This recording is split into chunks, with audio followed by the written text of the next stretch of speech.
The crackling fire cast eerie shadows on the walls of the abandoned cabin as my friends and I huddled around.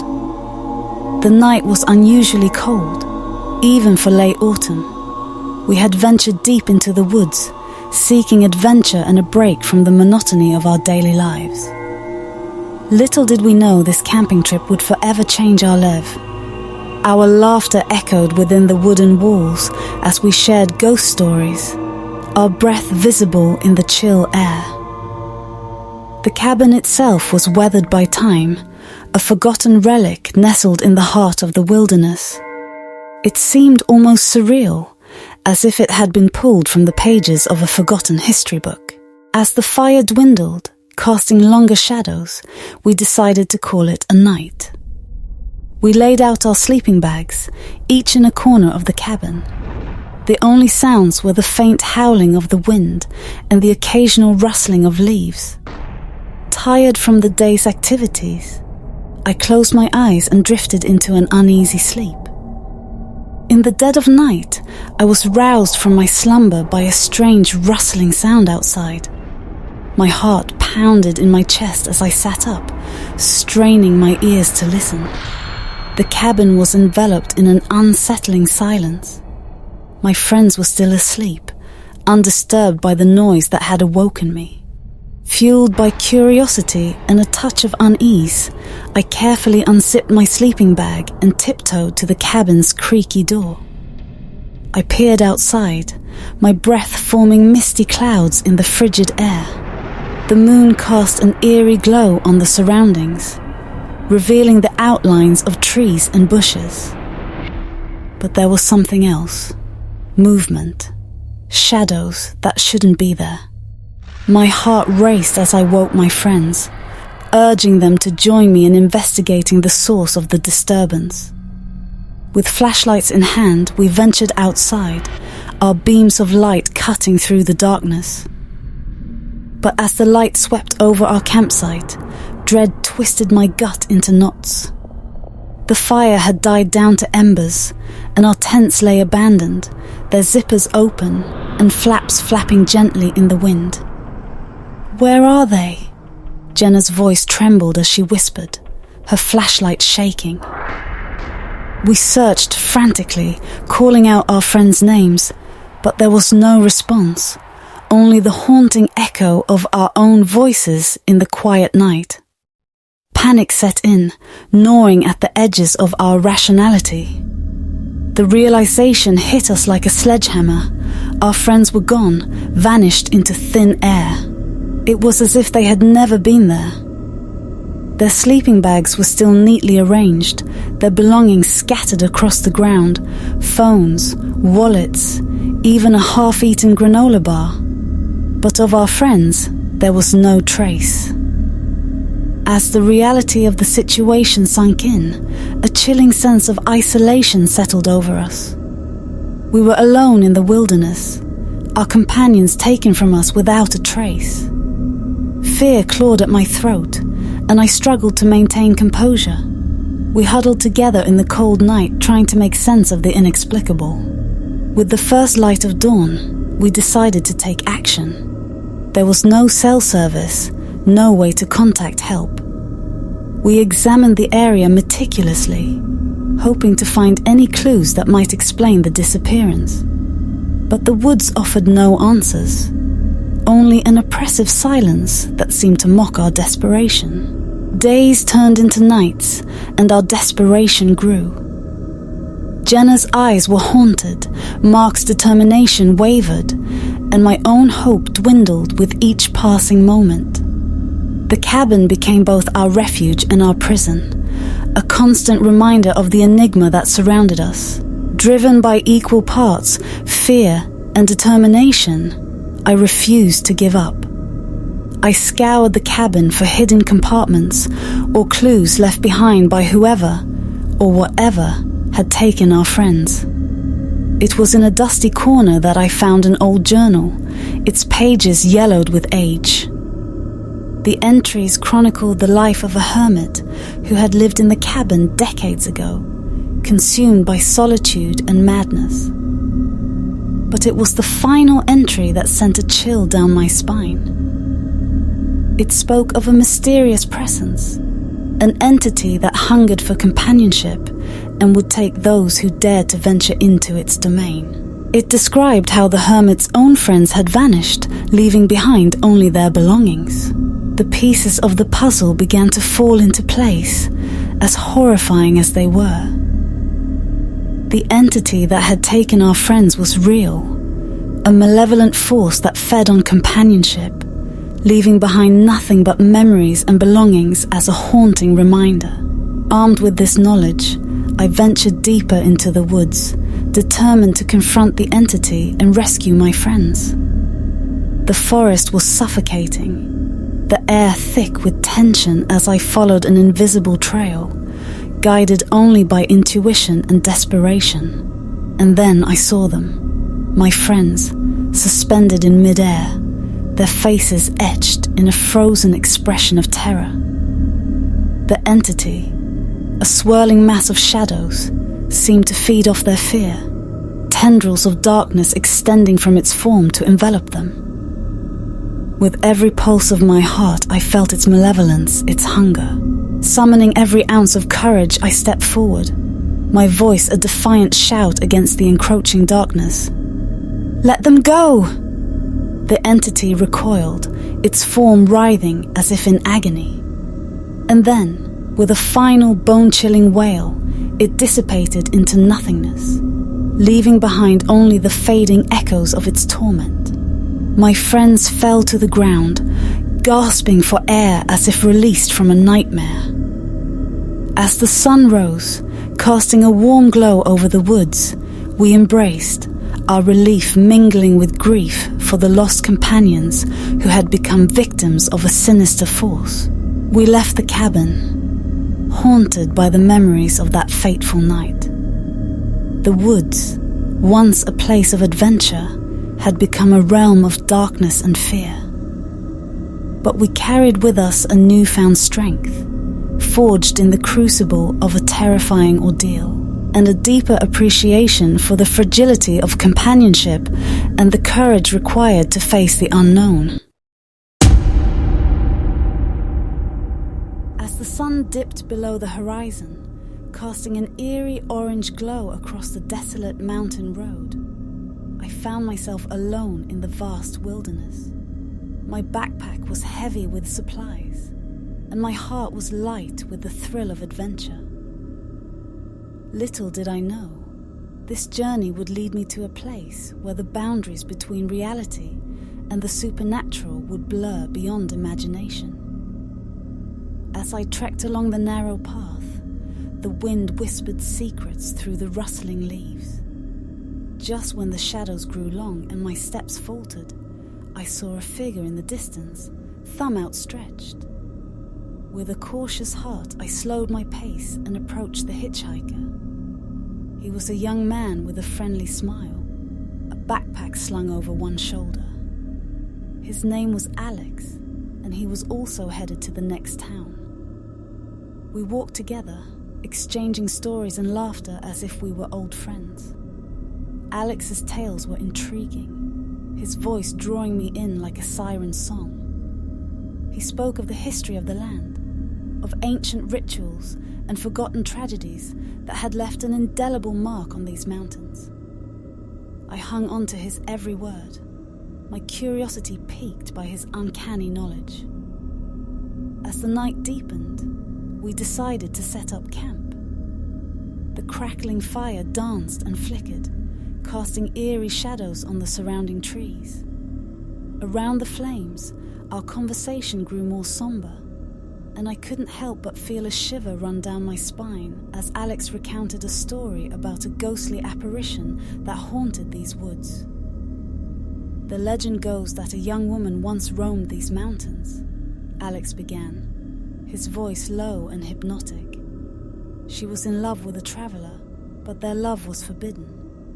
One fateful night, they attempted to escape together, but they were caught by the villagers who believed their love would bring a curse upon the land. I listened with rapt attention, my heart pounding in rhythm with his words. As Alex spoke, the wind seemed to echo his tale, and a cold mist enveloped us. He continued, "The villagers sentenced them to death, and their spirits are said to wander these woods, searching for a way to be together for eternity." I glanced around, feeling the weight of the story settling over the campsite like a heavy fog. But Alex's gaze remained fixed on the fire, his expression unreadable. It was as if he was connected to the very tale he was telling. Strange occurrences began shortly after that night. Unseen footsteps rustled the underbrush around our camp, and eerie whispers danced on the wind. I'd wake up in the dead of night, convinced I could hear mournful cries carried by the breeze.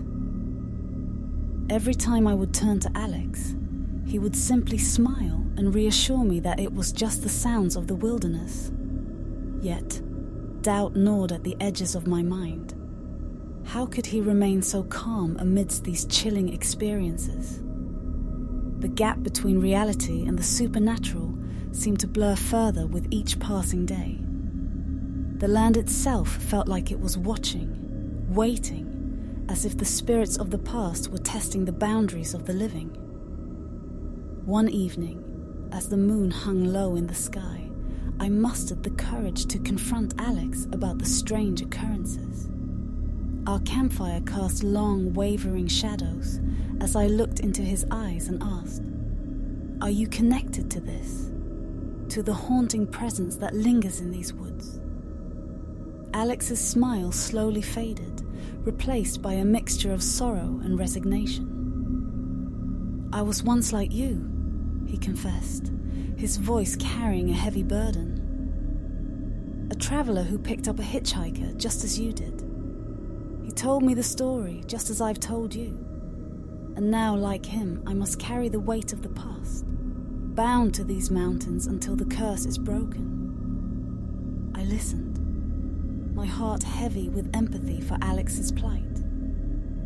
He was both the storyteller and the story himself, an embodiment of the tragic tale he had shared. The realization hit me like a thunderclap. I had become a part of the haunting, unwittingly drawn into a web of history, love, and revenge that transcended time. The following days were a whirlwind of emotions and discovery. Together, Alex and I delved deeper into the history of the land, unearthing forgotten secrets and unraveling the threads that bound us to the curse. With each revelation, the supernatural occurrences intensified, as if the spirits grew restless in response to our action. As our connection with the spirits grew stronger, we devised a plan to free them from their torment. It involved a risky ritual, one that required us to confront the past and rewrite the tragic ending of the story. The night we performed the ritual, the air was heavy with anticipation, and the energy of the spirits surrounded us like a palpable force. The climax of our efforts was met with a blinding light that seemed to tear through the fabric of reality itself. As the light faded, we found ourselves standing in the same campsite, but the atmosphere had changed. The wind was calm, the shadows still, and the haunting presence had dissipated. Alex and I exchanged a glance. The weight of our experiences finally lifted. Our connection to the past had been severed, and the spirits had found their peace. As we stood there, bathed in the soft moonlight, I realized that sometimes the line between reality and the supernatural is a thin one, and that the stories we tell can have a power of their own, shaping the very world around us. And so, my journey through the mountains came to an end, leaving me forever changed. As I walked away from that campsite, I couldn't help but wonder if the tale of the haunting hitchhiker would find its way to another curious traveler, intertwining their destiny with the enigmatic forces that dwell in the heart of the wilderness. In the heart of the ancient forest, where time seemed to stand still and whispers of forgotten tales lingered in the wind, I embarked on an adventure that would forever change the course of my life. The dense canopy above cast an eerie twilight, and with each step, I felt the weight of history pressing down on me. One misty morning, while venturing deeper into the woods, I stumbled upon a hidden clearing. In its center, the ground was adorned with intricate symbols etched into the earth, radiating an energy that sent shivers down my spine. It was as if the very air hummed with an otherworldly presence, tugging at my curiosity and urging me to explore further. My eyes fixated on a small weathered artifact nestled among the symbols. It was a delicate amulet carved with patterns that danced like flames across its surface. Ignoring the faint whispers of caution in my mind, I reached out and picked it up, feeling a tingling sensation course through my fingers, to explore further. Unaware of the consequences that awaited me, I tucked the relic into my pocket as a curious souvenir of my discovery. That night, as I lay in my tent beneath the veil of darkness, I was jolted awake by an unexplainable sound. Shadows danced menacingly across the fabric, and the forest seemed to close in around me. A rustling sound outside sent a chill down my spine, and I strained my ears to catch any further movement. But there was nothing, just the distant echoes of my racing heart. Dreams plagued my restless slumber. In one, I was surrounded by an endless sea of fog, the amulet hanging heavy around my neck. Shapes emerged from the mist, twisted and contorted, their eyes gleaming with an otherworldly malevolence. I awoke with a start, beads of sweat clinging to my brow, and the weight of dread settling in my chest. With each passing day, the forest seemed to grow darker, the trees closing in as if they whispered secrets only the wind could hear. I could feel eyes on me, unseen watchers lurking just beyond the periphery of my vision. The amulet felt like an anchor, chaining me to the unsettling energy of the clearing. I knew that I had awakened something that hungered for more than just my curiosity. The shadows that once danced playfully now twisted into grotesque forms, moving of their own accord. Their whispers grew louder, a symphony of maddening voices that clawed at the edges of my sanity. And then there were the dreams, each night more vivid, more terrifying. I found myself lost within a labyrinthine maze, the amulet pulsating against my chest as I navigated the shifting corridors of my own fear. Desperation gnawed at me as I sought answers. I researched the symbols, delving into ancient texts and obscure legends. The more I learned, the clearer it became that the amulet was a vessel, a conduit for an ancient malevolence that had slumbered for centuries. I had unwittingly set it free, and now its darkness sought to consume me. The forest became a prison, its trees like sentinels, guarding a realm where nightmares were born. The very ground beneath my feet felt tainted, the symbols etched into it seeping into my mind like a poison. I was no longer a mere observer. I was entwined in the web of the curse, a puppet in the hands of an insidious force. As the days turned into weeks, my grip on reality began to slip. The forest's malevolence clawed at the edges of my consciousness, twisting my thoughts and warping my perception. I knew that if I didn't act, I would be lost forever. Armed with newfound resolve, I returned to the clearing, the amulet heavy in my hand. With trembling fingers, I traced the symbols etched into the ground, channeling the strength of my will into the amulet. A blinding light erupted, consuming the clearing in a radiant blaze. The shadows recoiled, their whispers silenced by the cleansing fire. When the light faded, the symbols had vanished, replaced by scorched earth. As the forest regained its tranquility, I knew that the curse had been broken. The malevolence that had plagued me was no more, vanquished by my determination to reclaim my life. The amulet, now devoid of its darkness, lay innocuous in my hand. With a heavy heart, I cast it back into the undergrowth, leaving behind the clearing and its secrets. The forest, once a realm of nightmares, had been freed from the grip of the curse. As I emerged from its depths, I couldn't help but glance back, a mixture of relief and melancholy flooding my heart. The scars of my ordeal would forever remain, a reminder that even in the face of darkness, the human spirit could triumph. And so, I left the cursed relics of the forest behind, carrying with me a tale that would forever bind me to its haunting beauty.